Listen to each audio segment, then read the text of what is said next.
Hello, ഓണ സീസണൊക്കെ ആയി തുടങ്ങിയില്ലേ? ഓണം എന്ന് പറയുമ്പോൾ കുടുംബാംഗങ്ങൾ ഒരുമിച്ചുള്ള ഒത്തുകൂടലിൻ്റെയും പല പല ഫംഗ്ഷൻസിൻ്റെയും ഒരു സമയം കൂടിയാണല്ലേ. ചിങ്ങമാസം എന്ന് പറയുമ്പോൾ പൊതുവേ ഐശ്വര്യത്തിൻ്റെ ഒരു മാസമാണല്ലോ. അത്തരത്തിൽ ഒരു ഒത്തുകൂടൽ, അതായത് അമ്മയുടെ ബ്രദറിൻ്റെയും ഫാമിലിയുടെയും ഒരുമിച്ചുള്ള ഒരു കൊച്ചു ഗെറ്റ് ടുഗദർ നമ്മുടെ വീട്ടിൽ നടക്കുകയാണ്.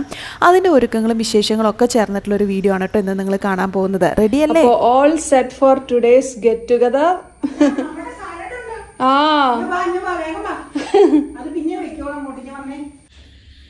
ചിക്കനാണോ? അല്ല, ചിക്കൻ എടുത്തു വെച്ചു അല്ലേ? പായസമൊക്കെ എടുത്തു വെച്ചു കേട്ടോ. നമ്മുടെ പരിപാടികളൊക്കെ കഴിഞ്ഞു. ചിക്കനും ഉണ്ട്, ചില്ലി ഗോപി ഉണ്ട്, എല്ലാം നമ്മൾ സെറ്റാക്കിട്ടോ. അതെ, ഇതൊക്കെ നമ്മുടെ സാലഡിൻ്റെ ആണ്. അപ്പോൾ ഈ വീഡിയോയുടെ ഫുള്ളായിട്ട് കാണാനായിട്ട് യൂട്യൂബിലാണ് വാച്ച് ചെയ്യണമെങ്കിൽ ടൈറ്റിലിൻ്റെ തൊട്ട് മുന്നിലുള്ള ആരോ ഒന്ന് ക്ലിക്ക് ചെയ്ത് നോക്കുക. ഫേസ്ബുക്കിലാണെങ്കിൽ ലിങ്ക് അയച്ചു തരാം കേട്ടോ.